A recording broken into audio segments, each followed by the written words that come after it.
ಆಗುತ್ತೆ ಅಂತಕ್ಕಂಥದ್ದು ಒಂದು ಮಾತುಗಳನ್ನ ನೀವು ಭರವಸೆ ಕೊಟ್ಟಿದ್ದೀರಿ. ಏನು ಹೇಳ್ತೀರಿ? ಭರವಸೆ ಇತ್ತು, ಜೊತೆಗೆ ಭಯ ಕೂಡ ಇತ್ತು. ಸೊ ಈಗ ಭರವಸೆ ನಿಂತಿದೆ, ಭಯ ಹೋಗಿದೆ.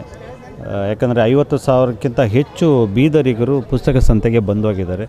ಅವರ ಪಾದ ಸ್ಪರ್ಶದಿಂದ ಪುಸ್ತಕ ಪ್ರೀತಿ ಬೀದರಲ್ಲಿ ಜೀವಂತಿಕೆ ಪಡ್ಕೊಂಡಿದೆ. ಸೊ 2006ರಲ್ಲಿ ಸಮ್ಮೇಳನ ಆಗಿದ್ದು ಬಿಟ್ಟರೆ ಇಲ್ಲಿವರೆಗೂ ಈ ಥರದ್ದೊಂದು ಚಟುವಟಿಕೆಗಳಾಗಲಿಲ್ಲ.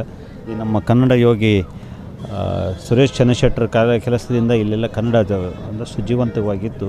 ಆದರೆ ಈ ಪ್ರಮಾಣದಲ್ಲಿ ಒಂದು ಸರ್ಕಾರವನ್ನು ಈಗಾಗಲೇ ನಮ್ಮ ಸುದರ್ಶನ್ ಅವರು ಮಾಜಿ ವಿಧಾನ ಪರಿಷತ್ ಸದಸ್ಯರು ಹೇಳ್ದಂಗೆ ಸರ್ಕಾರ, ಕನ್ನಡ ಮತ್ತು ಸಂಸ್ಕೃತಿ ಇಲಾಖೆ, ಪ್ರವಾಸೋದ್ಯಮ ಇವರು ಯಾರೆಲ್ಲ ಮಾಡಬೇಕು ಆ ಎಲ್ಲ ಕೆಲಸಗಳನ್ನು ನಾವು ಇವ್ರ ನೇತೃತ್ವದಲ್ಲಿ ಬಹಳ ಸಲೀಸಾಗಿ ಮಾಡಿಬಿಟ್ಟಿದ್ದೀವಿ. ಗೆಳೆಯ ಗುರುನಾಥ್ ರಾಜಗಿರಿಗೆ ನಾನು ಧನ್ಯವಾದಗಳನ್ನು ಹೇಳ್ತೀನಿ, ಬಾಲ್ಕಿ ಮಠಕ್ಕೆ ಧನ್ಯವಾದ ಹೇಳ್ತೀನಿ. ಮುಖ್ಯವಾಗಿ ಬೀದರಿನ ಕನ್ನಡದ ಮನಸ್ಸುಗಳಿಗೆ ಧನ್ಯವಾದ ಹೇಳಬೇಕು. ಯಾಕಂದರೆ ಸುಮಾರು 35 ಲಕ್ಷಕ್ಕೂ ಹೆಚ್ಚು ರೂಪಾಯಿ ಮೌಲ್ಯದ ಪುಸ್ತಕಗಳು ಮಾರಾಟ ಆಗಿದ್ದಾವೆ. 212 ಜನ ಲೇಖಕರು ಬಂದು ಹೋಗಿದ್ದಾರೆ ಬೀದರಿಗೆ. ಆಮೇಲೆ 3 ದಿವಸದಲ್ಲಿ 50,000 ಜನ ಬಂದಿದ್ದಾರೆ. ಇದು ಸೂಪರ್. ಒಬ್ಬ ರಾಜಕಾರಣಿಗಳು ಕಾರ್ಯಕ್ರಮ ಮಾಡಿದ್ರೆ, ಒಂದು ಸಂಗೀತ ಸಂಜೆ ಮಾಡಿದ್ರೆ 4-5 ಸಾವಿರ ಸೇರಿದ್ರೇ ದೊಡ್ಡ ವಿಷಯ ಅನ್ನೋವಾಗ 50,000ಕ್ಕೂ ಹೆಚ್ಚು ಜನ ಒಂದು ಜಿಲ್ಲಾ ಕೇಂದ್ರದಲ್ಲಿ, ರಾಜಧಾನಿಯಲ್ಲ ಜಿಲ್ಲಾ ಕೇಂದ್ರದಲ್ಲಿ ಬರ್ತಾರೆ ಅಂತಂದರೆ ಅವರ ಕನ್ನಡ ಪ್ರೀತಿ ಮ್ಯಾಚ್ಲೆಸ್. ಅದನ್ನು ನಾನು ಈ ಸಂದರ್ಭದಲ್ಲಿ ಭಾಳ ಭಾವಕವಾಗಿ ಸ್ವೀಕರಿಸ್ತಾ ಇದ್ದೀನಿ ಮತ್ತು ತುಂಬ ಗೌರವದಿಂದ ಬೀದರಿನ ಜನತೆಗೆ ನಾನು ಧನ್ಯವಾದಗಳನ್ನು ಹೇಳ್ತಾ ಇದ್ದೀನಿ. ಓದುಗರೇ ಇಲ್ಲ ಅಂತಕ್ಕಂಥ ಸಂಸ್ಕೃತಿ, ಇದರಲ್ಲಿ ಓದುಗರ ಸಂಸ್ಕೃತಿನೇ ಇಲ್ಲ ಅಂತಕ್ಕಂಥದ್ದನ್ನು ಹಣ್ಣೆ ಪಟ್ಟಿದೆ. ನಿಮಗೆ ಅನಿಸುತ್ತೆ 3 ದಿವಸದ ಪುಸ್ತಕ ಸಂತೆಯಿಂದ ಈ ಹಣ್ಣೆ ಪಟ್ಟಿಗೆ ಹೋಗಿದ್ದಾರೆ ಅಂತಕ್ಕಂಥದ್ದು? 100% ಓದುಗರಿಲ್ಲ ಅನ್ನೋಂಥದ್ದು ಬೆಂಗಳೂರಲ್ಲಿರುವಂತಹ ಎಲ್ಲರದ್ದು ಮಾತು. ನಾನು ಇಲ್ಲಿಗೆ ಪುಸ್ತಕ ಸಂತೆ ಮಾಡ್ತೀನಿ ಅಂತ ಆದಾಗ ಕೂಡ ತುಂಬ ಜನ ಹೆದರಿಸಿದ್ರು ನನ್ನ. ಅಲ್ಲಿ ವ್ಯಾಪಾರ ಆಗಲ್ಲ, ಹೋಗಬೇಡಿ ಅಂತ ಕೂಡ ಕೆಲವರು, ಇದೇ ನಮ್ಮ ಪ್ರಕಾಶಕರು ಕೂಡ ಹೇಳಿದರು. ಆದರೆ ಪ್ರಕಾಶಕರು ನನ್ನ ಜೊತೆಯಲ್ಲಿ ನಿಂತರು. ವ್ಯಾಪಾರ ಆಗದೇ ಇದ್ರೂ ಪರವಾಗಿಲ್ಲ, ಬೀದರಲ್ಲಿ ಒಂದು ಪ್ರಯತ್ನ ಆಗಬೇಕಾಗಿದೆ ಅಂತ ಹೇಳಿ ಬಂದರು. ಅವ್ರು ಯಾರಿಗೂ ನಿರಾಸೆ ಆಗಿಲ್ಲ ಅನ್ನೋಂಥದ್ದು ವೇದಿಕೆ ಮೇಲೆ ಅವರೇ ಮಾತನಾಡಿದರು. ನಿರಾಸೆ ಆಗಿಲ್ಲ, ಬದಲಾಗಿ ನಾವು ಪ್ರತಿ ವರ್ಷ ಇಲ್ಲಿ ಸಂತೆ ಮಾಡಲೇಬೇಕು ಅನ್ನೋಂತಹ ಒಂದು ನಿರ್ಧಾರಕ್ಕೆ ಅವರು ಬರುವಷ್ಟು ನಂಬಿಕೆಯನ್ನು ಬೀದರ್ ಜನತೆ ಅಂದರೆ ನೀವುಗಳು ಕೊಟ್ಟಿದ್ದೀರಿ. ನಿಮ್ಮೆಲ್ಲರಿಗೂ ಕೂಡ ತಲೆಬಾಗಿ ನಮಸ್ತೇನೆ. Thank you Bidar. ಮೊದಲ ದಿವಸ ಅನ್ನೋಕ್ಕಿಂತಲೂ ಪ್ರಚಾರ ಹಂತದಿಂದಲೇ ನಿಮ್ಮ ಪೋಸ್ಟ್ ಫೇಸ್ಬುಕ್ ಪೋಸ್ಟ್ ಕೊಡ್ತಾ ಇದ್ದಾರೆ. ಒಂದು ಬ್ಯಾನರ್ ಬಿತ್ತು ಅಂದರೆ ಆ ಪೋಸ್ಟ್ ಬರೀ ಬೀದರ್ ಅಷ್ಟೇ ಅಲ್ಲದೆ ಇಡೀ ರಾಜ್ಯದ ಜನ ನೋಡುವ ಹಾಗೆ ಒಂದು ಬ್ಯಾನರ್ ಹಾಕಿದ್ರು. ಅದ್ರ ಬಗ್ಗೆ ಪೋಸ್ಟ್ ಬೀದರ್ನಲ್ಲಿ ಹೆಂಗೆ ನಡೀತದೆ ಪುಸ್ತಕ ಸಂತೆ ಅಂತ ನಿಮ್ಮ ಪೇಜ್ ಮೂಲಕ ಭಾಳ ಅದ್ಭುತವಾಗಿ ತೋರಿಸಿಕೊಟ್ಟಿದ್ದಾರೆ. ಬರೀ ಅಷ್ಟೇ ಅಲ್ಲದೆ ಲೈವ್ ಮೂಲಕ ನಾನು ನೋಡಿದ್ದೇನೆ. ನಿನ್ನೆ ನಾಳೆಯಿಂದ ನಡೀತಾ ಅಂದರೆ ಇವತ್ತಿಗೆ ಅಂದರೆ ಏನಂದರೆ ನಡುರಾತ್ರಿಯಿಂದಲೇ ತಡರಾತ್ರಿಯಿಂದಲೇ ಜನ ಬಂದು ಪುಸ್ತಕ ಖರೀದಿ ಮಾಡಿರ್ತಕ್ಕಂಥ ಅದು ಕೂಡ ಲೈವ್ ಮೂಲಕ ಹಂಚಿಕೊಂಡಿದ್ರಿ. ಅದರ ಬಗ್ಗೆ ಒಟ್ಟು ಇದುವರೆಗೆ ನನ್ನ ಪೋಸ್ಟ್ಗಳನ್ನು 4.5 ಮಿಲಿಯನ್ ಜನ ನೋಡಿದ್ದಾರೆ ಬೀದರ್ ಸಂಬಂಧಪಟ್ಟ ಹಾಗೆ. ಸೊ ನನ್ನ ಫೇಸ್ಬುಕ್ ಕೂಡ ನಾನು ಒಂದು ಮಾಧ್ಯಮವಾಗಿ ಬಳಸ್ತೀನಿ. ನನ್ನ ಸುತ್ತಮುತ್ತ ಇರೋರು ಸಾಹಿತ್ಯ ವಲಯದ ಫಾಲೋವರ್ಸು, ಸ್ನೇಹಿತರು ಆಗಿರೋದ್ರಿಂದ ಅವರೆಲ್ಲರಿಗೂ ಇದು ತಲುಪಿದೆ. ಒಂದು ಅದಕ್ಕೆ ಮುಖ್ಯವಾಗಿ ಫೇಸ್ಬುಕ್ ಅನ್ನೋಂತಹ ಸೋಷಿಯಲ್ ಮೀಡಿಯಾಗೆ ಧನ್ಯವಾದ ಹೇಳ್ತೇನೆ. ಎರಡನೇದು ಮಾಧ್ಯಮಗಳು. ಇಲ್ಲಿನ ಪ್ರತಿ ಸುದ್ದಿ ಕೂಡ ಬೆಂಗಳೂರಲ್ಲೂ ಆಗಿದೆ, ಬೀದರಲ್ಲೂ, ಇದು ಕೋಲಾರದಲ್ಲೂ ಆಗಿದೆ, ಮೈಸೂರಲ್ಲೂ ಆಗಿದೆ, ಮಂಡ್ಯದಲ್ಲೂ ಆಗಿದೆ. ಅಂದರೆ ರಾಜ್ಯ ಮಟ್ಟದ ಸುದ್ದಿ ಆಗಿದೆ. ಇಡೀ ರಾಜ್ಯಕ್ಕೆ ಈ ಸುದ್ದಿ ಹೋಗಿದೆ. ಸೊ ಪುಸ್ತಕ ಸಂತೆಯನ್ನು ನಾನು ಎಷ್ಟು ಗಂಭೀರವಾಗಿ ಸ್ವೀಕರಿಸಿದ್ನೋ ಅದಕ್ಕಿಂತ ಜೋರಾಗಿ ನೀವುಗಳಂದರೆ ಮಾಧ್ಯಮ ಸ್ವೀಕರಿಸಿದ್ರಿ, ಸೋಷಿಯಲ್ ಮೀಡಿಯಾ ಸ್ವೀಕರಿಸಿತ್ತು. ಮತ್ತು ಈ ಒಂದು ಕಲ್ಚರ್ ಸ್ಪ್ರೆಡ್ ಆಗಬೇಕಾದ್ರೆ ಅಗತ್ಯವನ್ನು ಪ್ರತಿಯೊಬ್ಬರು ಅರ್ಥಕೊಂಡಿದ್ರು. ನೀವು ಯಾವುದೇ ಕೆಲಸವನ್ನು ಅದು ನನ್ನ ಹತ್ರ ದುಡ್ಡಿದೆ ಅಂತನೋ ಅಥವಾ ನಾನೊಬ್ಬ ಪ್ರಭಾವಿ ಅಂತನೋ ಮಾಡಿದರೆ ಅದು ಸಕ್ಸಸ್ ಸಿಗಲ್ಲ. ಅದು ಜನರ ಅಗತ್ಯವಾಗಿದ್ದಾಗ ಅದಕ್ಕೊಂದು ಯಶಸ್ಸು ಸಿಗುತ್ತೆ. ಆಗಷ್ಟೇ ಅದು ಒಂದು ಮಹತ್ವವನ್ನು ಪಡ್ಕೊಳ್ಳುತ್ತೆ. ಈ ಪುಸ್ತಕ ಸಂತೆ ಒಂದು ಅಗತ್ಯವಾಗಿತ್ತು, ಬೀದರಿನ ಅಗತ್ಯವಾಗಿತ್ತು. ಆ ಕಾರಣಕ್ಕೆ ಬಂದರು, ಇಲ್ಲಿ ಇದನ್ನು ಗೆಲ್ಲಿಸಿದರು.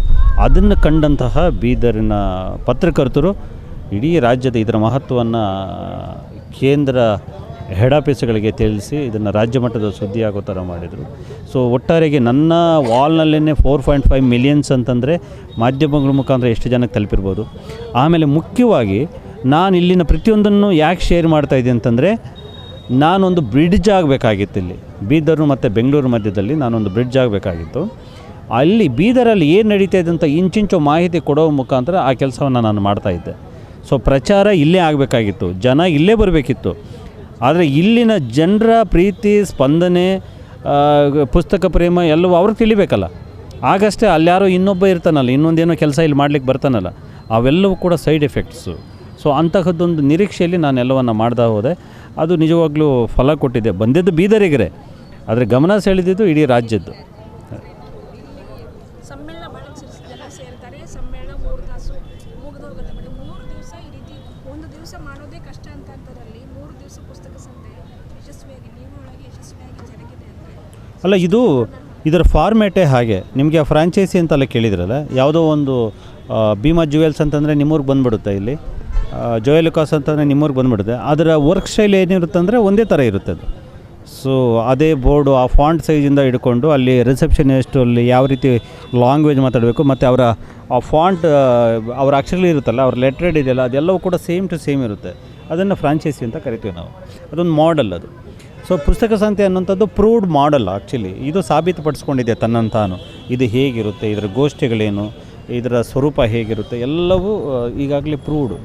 ಸೊ ನಾವು ಅದನ್ನೇ ಇಲ್ಲಿ ಇಂಪ್ಲಿಮೆಂಟ್ ಮಾಡಬೇಕು ಅಂತ ಅಂದ್ಕೊಂಡಿದ್ದು. 3 ದಿವಸದೇ ಇದರ ಬ್ಯೂಟಿ ಇರೋದೇ 3. ಸೊ ಅದನ್ನೇ ಇಲ್ಲಿ ಇಂಪ್ಲಿಮೆಂಟ್ ಮಾಡಿದ್ವಿ. ಮತ್ತು ಸುರೇಶ್ ಚನ್ನಶೆಟ್ಟರು ಕನ್ನಡಕ್ಕೆ ಹೊಸತಲ್ಲ ಅವರಿಗೆ. ಇವರು ಈಗಾಗಲೇ ಕನ್ನಡದ, ನಾನಾಗಲೇ ಹೇಳ್ದಂಗೆ ಕನ್ನಡವನ್ನು ಜ್ಯೋತಿಗೆ ಎಣ್ಣೆ ಬತ್ತಿ ಹಾಕ್ತಿರೋಂಥವ್ರು ಇವರು. ಸೊ ನಾವೀಗ ಜ್ಯೋತಿಗೆ ಒಂದು ಸ್ವಲ್ಪ ಇನ್ನೊಂದು ಲೈಟು ತಂದುಬಿಟ್ಟು ಜೋಡಿಸ್ಬಿಟ್ಟಿದ್ದೀವಿ ಅಷ್ಟೇ, ಇನ್ನು ಸ್ವಲ್ಪ ಬೆಳಕು ಜಾಸ್ತಿ ಕಾಣಲಿ ಅಂತೇಳ್ಬಿಟ್ಟು. ಅದು ಅವ್ರಿಗೆ ಓಕೆ ಅಂತ. ಅಂದರೆ ಅವ್ರು ಎಷ್ಟು ಫ್ಲೆಕ್ಸಿಬಲ್ ಇದ್ದಾರೆ ಅಂತಂದರೆ, ಯಾವುದಾದ್ರೂ ಬರಲಿ ಅದನ್ನು ನಮ್ಮ ಕನ್ನಡ ಬೀದರ್ ಜನತೆಗೆ ಕೊಡೋಣ ಅಲ್ವಾ ಅಂತ. ಆ ಬೀದರ್ ಬಗ್ಗೆ ಅವ್ರಿಗೆ ಅತೀವಾದ ಪ್ರೀತಿ. ಆಮೇಲೆ ಗುರುನಾಥ್ ರಾಜಗೀರ ಅನ್ನೋಂಥದ್ದು, ಇದೊಂಥರ ವಿಷ್ಣುವರ್ಧನ್ ಅಂಬರೀಷ್ ಥರ, ಅದೊಂಥರ ಡೈರಿಂಗು, ಇವರೊಂಥರ ಭಾವಕತೆ. ಇವೆರಡು ಕಂಬೈಂಡ್ ಆಗೋಗ್ಬಿಟ್ಟು ಬೀದರ್ ಜನತೆಗೆ ಒಳ್ಳೆಯದೇ ಮಾಡಿದ್ದಾರೆ. ಗುರುನಾಥ್ ಸಂಘಟನೆಗೆ ಆತ ಒಂದು ಅಸೀಮ ಶಕ್ತಿ. ಆತ ರಾಕ್ಷಸ. ಎಷ್ಟೆಲ್ಲ ಕೆಲಸಗಳು ಮಾಡಿದ್ದಾರೆ, ಎಷ್ಟೆಲ್ಲ ಆದೇಶಗಳು ಹೊರಡಿಸಿದ್ದಾರೆ, ಯಾರನ್ನೆಲ್ಲ ಇನ್ವಾಲ್ವ್ ಮಾಡಿದ್ದಾರೆ, ಎಷ್ಟೆಲ್ಲ ಕಷ್ಟಪಟ್ಟಿದ್ದಾರೆ, ದುಡ್ಡು ಕಳ್ಕೊಂಡಿದ್ದಾರೆ, ಎಲ್ಲ ನನಗೆ ಗೊತ್ತಿದೆ. ಅದ್ರ ಜೊತೆಗೆ ಇವರ ಸಂಘಟನಾ ಶಕ್ತಿಯನ್ನು ಕಂಪ್ಲೀಟಾಗಿ ದಾರೆ ಎರೆದುಬಿಟ್ಟು ನಿಂತಿರಲ್ಲ. ಬೆಳಿಗ್ಗೆ 8 ಗಂಟೆ ಆದರೂ ಕೂಡ ಬೆಳಿಗ್ಗೆ ಧ್ವಜಾರೋಹಣ ಮಾಡ್ತಿದ್ದಾರೆ, 10 ಗಂಟೆಗೆ ಇಲ್ಲಿ ಬಂದುಬಿಟ್ಟು ವೇದಿಕೆ ಮೇಲಿದ್ದಾರೆ. ಅಲ್ಲೆಲ್ಲೋ ಒಂದು ಕಾರ್ಯಕ್ರಮ, ಇಲ್ಲೊಂದು ಕಾರ್ಯಕ್ರಮ, ಹೀಗೆ ಹೇಗಿರೋಕ್ಕೆ ಸಾಧ್ಯ? ಸೊ ಅವರೊಳಗೆ ಕನ್ನಡ ಇಲ್ಲದೇ ಇದ್ದರೆ, ಆ ಕನ್ನಡತನ ಇತ್ತು. ನಾನು ಅದಕ್ಕೆ ಜೊತೆಯಾಗಿದ್ದಕ್ಕೆ ಸ್ವಲ್ಪ ದೊಡ್ಡದಾಯಿತು ಅಷ್ಟೇ. ಬಟ್ ಹೊಸದಾಗಿ ನಾನು ಸುರೇಶ್ ಚನ್ನಶೆಟ್ಟರಿಗೆ, ಗುರುನಾಥ್ ಅವ್ರಿಗೆ ಏನೂ ಮಾಡಬೇಕಿಲ್ಲ. ಅವರು ಆಲ್ರೆಡಿ ಇದ್ದರು, ಅದ್ರ ಜೊತೆಗೆ ನಾನು ಜೊತೆಯಾದ ಅಷ್ಟೇ. ಮುಂದಿನ ಪುಸ್ತಕ ಸಂತೆ ಅವರು ಮಾಡಲ್ಲ ಅಂದರೂ ಬಿಡಲ್ಲ, ನಾನು ಮಾಡಿಸ್ತೇನೆ, ಮಾಡಲೇಬೇಕಿದು 3 ವರ್ಷ. ಮತ್ತು ಅವ್ರಿಗೆ ಹೇಳ್ತಾ ಇದ್ದೀನಿ, ಸಣ್ಣ ಪುಟ್ಟ ಕಾರ್ಯಕ್ರಮಗಳು ಮಾಡ್ತಾನೆ ಇರ್ತೀರಿ, ನಿಲ್ಲಿಸಿಬಿಡಿ ಆ ಕಾರ್ಯಕ್ರಮಗಳನ್ನು. 10 ಕಟ್ಟು ಕಡೆ ಮುಂದೆ ಮುಟ್ಟು ಕಟ್ಟಿ, ಇಂತಹದ್ದೇ ಕಟ್ಟಿ ಎಂದು. ಸೊ ನಿಜಕ್ಕೂ ಪ್ರಯೋಜನ ಆಗಬೇಕು, ಒಂದು ಬದಲಾವಣೆ ಕಾರಣವಾಗಬೇಕು. ಇವತ್ತು ಎಷ್ಟೋ ಶಿಕ್ಷಕರು ಬಂದುಬಿಟ್ಟು ಹತ್ಕೊಂಡು ಹೋಗ್ತಾಯಿದ್ರು. ನಾವೊಂದು ಪುಸ್ತಕ ಬೇಕು ಅಂತಂದರೆ ಬೆಂಗಳೂರಿಗೆ ಬರಬೇಕಿತ್ತು, ಒಬ್ಬ ಸಾಹಿತಿ ನೋಡಬೇಕಂತಂದು ಅಲ್ಲಿಗೆ ಬರಬೇಕಿತ್ತು. ಅವರೆಲ್ಲರೂ ತಂದು ಇಲ್ಲಿ ನಿಲ್ಲಿಸ್ಬಿಟ್ರಲ್ಲ ಅಂತೇಳಿ, ಅವರೆಲ್ಲರೂ ತಂದು ಇಲ್ಲಿ ನಿಲ್ಲಿಸಿದ್ರಲ್ಲ, ಖುಷಿ ಆಯಿತು ನಮಗೆ ಅಂತ ಒಂದು ಕೃತಜ್ಞತಾ ಭಾವದಿಂದ ಮಾತಾಡ್ತಾಯಿದ್ರು, ಕಣ್ಣೀರಾಗ್ತಾಯಿದ್ರಲ್ಲ. I felt very happy. So ಆ ತರಹದೊಂದು ಬದಲಾವಣೆ ಈ ಪುಸ್ತಕ ಸಂತೆ ಆಗಿದೆ. ಅಂತಹದ್ದೇ ಕೆಲಸಗಳು ಸುರೇಶ್ ಚನ್ನಶೆಟ್ಟರು ಮತ್ತು ಗುರುನಾಥ್ ರಾಜಗೀರ್ ಅವರು ಮಾಡಲಿ ಅಂತ ನಾನು ಆಶಿಸ್ತೇನೆ.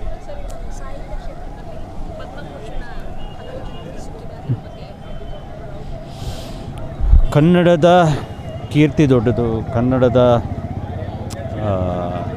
ಇತಿಹಾಸ ದೊಡ್ಡದು. ಸೊ ಕನ್ನಡದಲ್ಲಿರುವಂಥ ಪ್ರತಿಭೆಗಳು ದೊಡ್ಡವು. ಒಂದಲ್ಲ ಎರಡಲ್ಲ, ಈಗಲೂ ಕೂಡ ಕನಿಷ್ಠ 100 ಜನಕ್ಕೆ ಪದ್ಮಶ್ರೀ ಸಿಗಬೇಕಾದಂತಹ ಪ್ರತಿಭೆಗಳಿದ್ದಾವೆ. ಅದರಲ್ಲಿ ಈಗ ಅಂಕೇಗೌಡರಿಗೆ ಸಿಕ್ಕಿದೆ, ಶತಾವಧಾನಿಗಳಿಗೆ ಸಿಕ್ಕಿದೆ. ನಮ್ಮ ಕುಟುಂಬದಲ್ಲಿ ಕೆಲವರಿಗೆ ಸಿಕ್ಕಾಗ ನಮಗೆ ಸಿಕ್ಕಷ್ಟು ಖುಷಿ ಅಲ್ವ.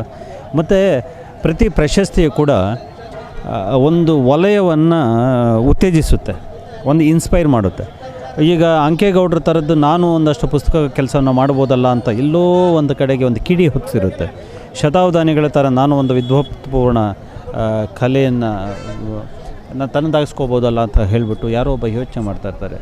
ಮತ್ತು ಅವರ ಪುಸ್ತಕಗಳಿಗೆ ಬೇಡಿಕೆ ಬರುತ್ತೆ, ಅವರ ವಿಚಾರಗಳಿಗೆ ಮಹತ್ವ ಬರುತ್ತೆ, ಅದು ಇನ್ಯಾರಿಗೂ ಇನ್ಸ್ಪೈರ್ ಆಗುತ್ತೆ. ಇದೆಲ್ಲವೂ ಕೂಡ ಆಗ್ತಾಯಿರುತ್ತೆ. ಅದರಿಂದ ಪ್ರಶಸ್ತಿಗಳನ್ನು ನಾನು ಭಾಳ ಗೌರವಿಸ್ತೀನಿ ಮತ್ತು ಮುಕ್ತವಾಗಿ ಸ್ವಾಗತಿಸ್ತೀನಿ. ಯಾಕಂದರೆ ಅವುಗಳ ಇಂಪ್ಯಾಕ್ಟ್ ಭಾಳ ದೊಡ್ಡದಿರುತ್ತೆ. ನೀವು ನೋಡಿ, ಜಗತ್ತಿನ ಅನೇಕ ಮಹತ್ವದ ಕೆಲಸಗಳೆಲ್ಲ ಆಗಿರುವಂಥದ್ದು ಈ ಥರದ ಹುಚ್ಚನ್ನು ಹತ್ಸ್ಕೊಂಡವರಿಂದಲೇ. ಅತೀವವಾಗಿ ಏನನ್ನೂ ಪ್ರೀತಿಸೋದ ಹೊರತು ಮಹತ್ತರವಾದದ್ದು ಏನನ್ನೂ ಸಾಧಿಸೋಕ್ಕೆ ಸಾಧ್ಯ ಇಲ್ಲ. ನೀವು ಯಾವುದನ್ನು ಗಾಢವಾಗಿ ಪ್ರೀತಿಸಿರೋ ಅದರಲ್ಲಿ ಆಳವಾಗಿ ಇಳಿತೀರಿ. ಹಾಗೆ ಆಳವಾಗಿ ಇಟ್ಕೊಂಡಾಗ ತೊಡಗಿಸ್ಕೊಂಡಾಗ ಮಹತ್ವದದ್ದೇನೋ ಒಂದು ಇನ್ ರಿಟರ್ನಲ್ಲಿ ಬಂದೇ ಬರುತ್ತೆ. ಆ ಥರದೇ ಪುಸ್ತಕ ಸಂತೆ ಆಗಿದ್ದು. ನಮಗೆ ಆ ಪ್ಯಾಷನ್ ಇಲ್ಲದೆ ಹೋಗಿದ್ದಿದ್ರೆ, ನಮ್ಮ ಕಮಿಟ್ಮೆಂಟ್ ಆ ಸ್ಟ್ರಾಂಗಾಗಿ ಇಲ್ಲದೆ ಹೋಗಿದ್ದಿದ್ರೆ, ಆ ಕನ್ನಡತನ ನಮ್ಮ ಎದೆಯೊಳಗೆ ಇಲ್ಲದೆ ಹೋಗಿದ್ದಿದ್ರೆ ಬಹುಶಃ ಅಲ್ಲ ಆಗ್ತಾನೇ ಇರಲಿಲ್ಲ, ಚಾನ್ಸೇ ಇರಲಿಲ್ಲ. ಸೊ ಅದರಿಂದ ಹುಚ್ಚರೆಲ್ಲ ಕೈಗೂಡಿ ಪುಸ್ತಕ ಸಂತೆಯನ್ನು ಅದ್ಭುತವಾಗಿಸಿದ್ವಿ. ಬೀದರ್ ಜನತೆ ಯಶಸ್ವಿಗೊಳಿಸಿದರು, ನಾವು ಅದ್ಭುತವಾಗಿ ಆಯೋಜಿಸಿದ್ವಿ. ಯಾಕೆ ಇದು ಪುಸ್ತಕ ಸಂತೆ ಅಗತ್ಯ ಅನ್ನೋದು ಮೊದಲು ತಿಳಿಸಿದ್ವಿ. ಈಗ ನೀವು ಹೇಳಿದ್ರಲ್ಲ, ಒಂದು ಪುಸ್ತಕ ಸಂತೆ ನಾವು ಇದನ್ನು ಮೊದಲಿಂದ ಹೇಳ್ತಾ ಬರ್ತೀವಿ. ನೀವು ಪುಸ್ತಕ ಸಂತೆಗೆ ಬಂದರೆ ಖರೀದಿ ಮಾಡಬೇಕು, ಮತ್ತು ನಾನು ಖರೀದಿ ಮಾಡಿದೆ ನೀವು ಹೋಗಲ್ವ ಅಂತ ಹೇಳಬೇಕು. ನಾನು ಪುಸ್ತಕ ಸಂತೆಯಲ್ಲಿ ಪುಸ್ತಕ ಖರೀದಿ ಮಾಡ್ತಿದ್ರೆ ಈ ಸಮಾಜ ನನ್ನ ಒಪ್ಪುತ್ತಾ ಅನ್ನೋ ಭಾವನೆ ಬರೋ ಥರ ನೀವು ಬಿಂಬಿಸಬೇಕು. ಈ ಥರದ್ದೆಲ್ಲ ನಮ್ಮ ಥಾಟ್ ಪ್ರೋಸೆಸ್ಸಲ್ಲಿತ್ತು. ಜನಕ್ಕೆ ಕನ್ನಡ ಅನ್ನುವಂಥದ್ದು ಒಂದು ಎಮೋಷನ್, ನನ್ನ ಭಾಷೆ ಅನ್ನುವಂಥದ್ದು. ಅದಕ್ಕೆ ಸುತ್ತಮುತ್ತ ಇರುವಂತಹ ಎಲ್ಲದಕ್ಕೂ ಕೂಡ ಅವರ ಆ ಪ್ರೀತಿಯನ್ನು ತೋರಿಸ್ತಾರೆ. ಆದರೆ ನಾವು ಅದನ್ನು ಹೇಗೆ ಪ್ರೆಸೆಂಟ್ ಮಾಡ್ತಾಯಿದ್ದೀವಿ, ಅವ್ರ ತನಕ ಹೇಗೆ ತಲುಪಿಸಿದ್ದೀವಿ ಅನ್ನೋಂಥದ್ದು ಮುಖ್ಯ ಆಗುತ್ತೆ.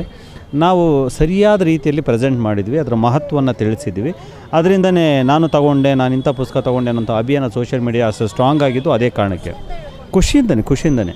ಮತ್ತು ಇಲ್ಲಿ ಯಾವುದೇ ಸಂಘಟನೆ ನೋಡಿ ಬಣಗಳಿರ್ತವೆ, ಕೆಲವು ಕಡೆಗೆ ಸೈದ್ಧಾಂತಿಕ ಭಿನ್ನಾಭಿಪ್ರಾಯಗಳಿರುತ್ತೆ. ಆದರೆ ಬೀದರೆಲ್ಲ ಹಾಗೆ ಕಾಣಲಿಲ್ಲ, ಎಲ್ಲರೂ ಬಂದರು, ಇಲ್ಲಿ ಎಲ್ಲ ಪುಸ್ತಕಗಳು ಕಂಡರು. ಸೊ ಅದು ಈ ಪುಸ್ತಕ ಸಂತೆ ನಿಜವಾದ ಬ್ಯೂಟಿ ಅದು. Thank you madam.